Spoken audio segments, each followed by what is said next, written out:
Halo guys, selamat datang kembali di video Sari. Kali ini Sari akan membahas tentang kredit macet perbankan ya. Masalah ini sering terjadi di masyarakat dikarenakan banyak nasabah gagal bayar karena berbagai hal ekonomi yang mereka alami. Sehingga perbankan, dalam hal ini kreditur, juga mengalami resiko keuangan dalam menjalankan bisnisnya. Di video Sari kali ini yang menjadi klien Sari adalah perbankan. Jadi video ini lebih dari sudut perbankan untuk menyelesaikan permasalahan kreditnya ya. Pada suatu hari, pada saat Sari sedang menanam bunga, teman Sari bernama Odi yang bekerja di Bank XYZ menemui Sari untuk menceritakan masalahnya. Odi bercerita bahwa dia kewalahan menangani debiturnya yang bernama Ling. Dalam ceritanya, Odi telah membuat perjanjian kredit dengan Ling dalam bentuk perjanjian tertulis.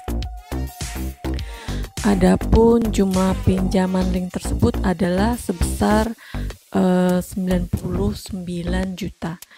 Dalam perjanjian kredit tersebut telah ditentukan pokok pinjaman berikut bunganya harus dibayarkan kembali oleh Ling, termasuk juga denda jika terjadi keterlambatan pembayaran setiap bulan. Dan pinjaman tersebut telah dibayar Ling sebanyak 12 kali angsuran setiap bulan, sehingga jumlah hutang masih tersisa jumlahnya kurang lebih 91 jutaan. Kemudian dengan tenggang waktu selama kurang lebih 60 bulan sejak tanggal realisasi kredit, dan apabila Ling tidak memenuhi kewajibannya tersebut, maka Odi sebagai pihak Bank XYZ akan mengambil alih agunan atau jaminan, dan sebagai jaminan Ling telah menyerahkan sertifikat hak miliknya nomor 5678 atas nama Ling, dan perjanjian kredit tersebut sudah habis masa waktunya ya. Kemudian Sari bertanya kepada Odi, terus apa yang ingin kamu tanyakan?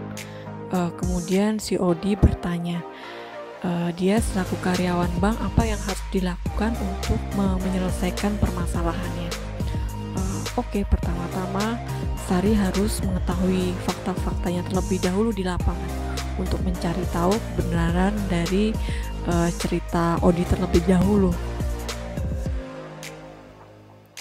Beberapa hari kemudian, Odi mengajak Sari untuk bertemu dengan Ling untuk menelusuri fakta-fakta hukumnya terlebih dahulu.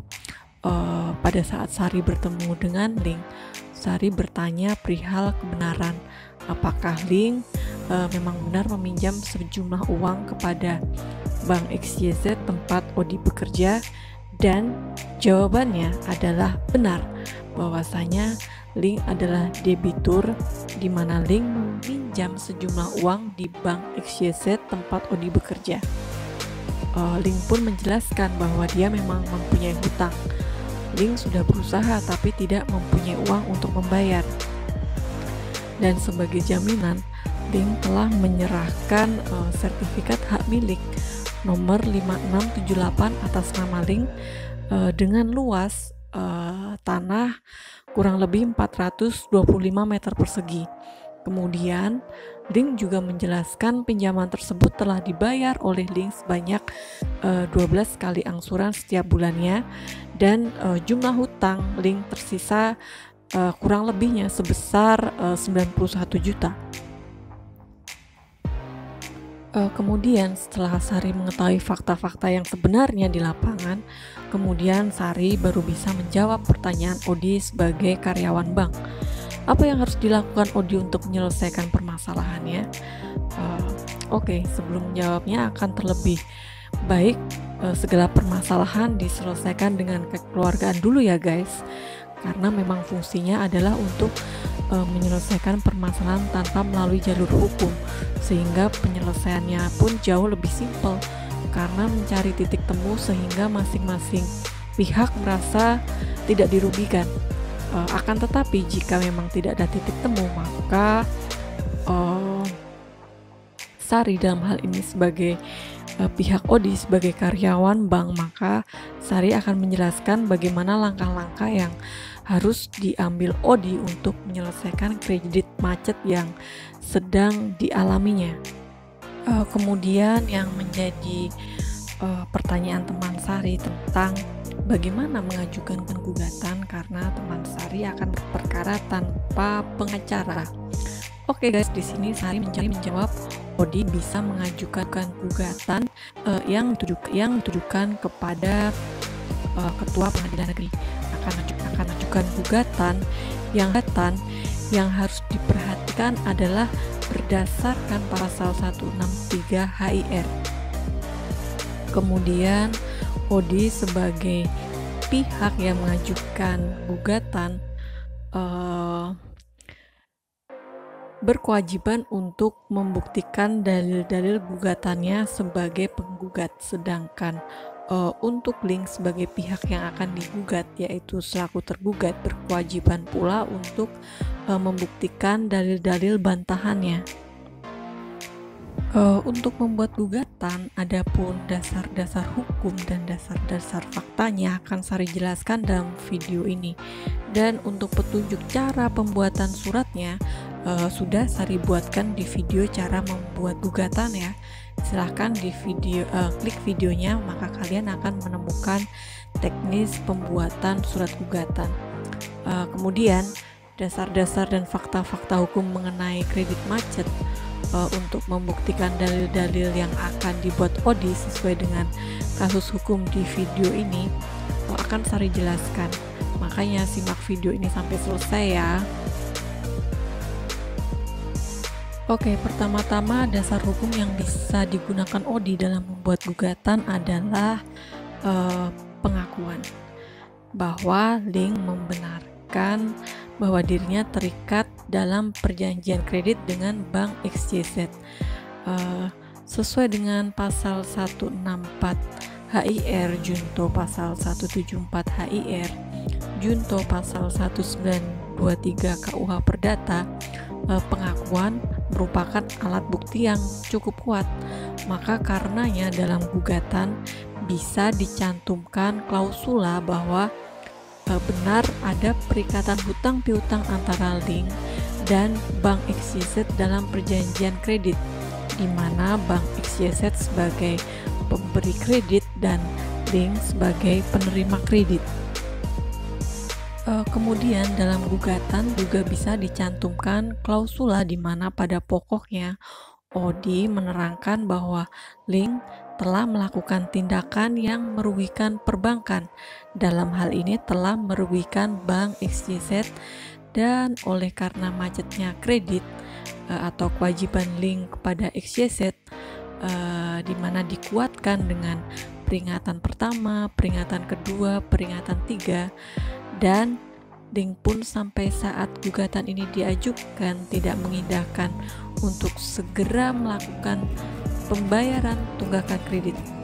Oh iya, jangan lupa ya guys untuk menyertakan tanggal surat peringatannya juga tempo waktu terhitung mulai tanggal kredit sampai masa berakhirnya waktu perjanjian kredit, karena surat peringatan tersebut telah memuat tentang kewajiban Link mengenai perincian jumlah kewajiban keseluruhan tunggakan pokok, tunggakan bunga, denda yang menunjukkan bahwasanya Link telah lalai atau cedera janji karena tidak melaksanakan kewajibannya, dan hal tersebut tidaklah dibantah oleh Link. Kemudian berdasarkan fakta hukum yang sudah Sari jelaskan, Link tidak membayar angsuran hutangnya kepada Bank XYZ secara tepat waktu setiap bulan atau selambat-lambatnya sesuai dengan tenggang waktu yang telah disepakati sebagaimana tersebut dalam perjanjian kredit. Dan walaupun telah diberi surat peringatan sebanyak 3 kali oleh Bank XYZ untuk menyelesaikan atau melunasi kewajibannya, maka Odi telah dapat membuktikan bahwasanya Link telah melakukan pengetahuan prestasi.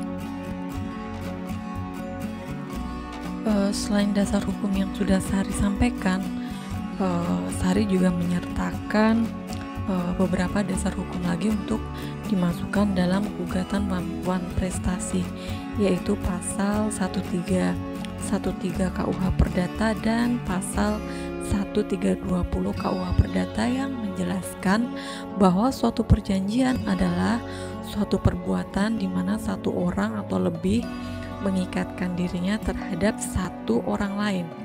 Kemudian tentang perjanjian sebagaimana tersebut dalam pasal 1320 KUH Perdata, di dalamnya telah menentukan syarat sahnya perjanjian, yaitu antara lain kesepakatan mereka yang telah mengikatkan diri, kemudian kecakapan untuk membuat suatu perikatan, yang ketiga suatu pokok persoalan tertentu, kemudian yang keempat adalah suatu sebab yang tidak dilarang.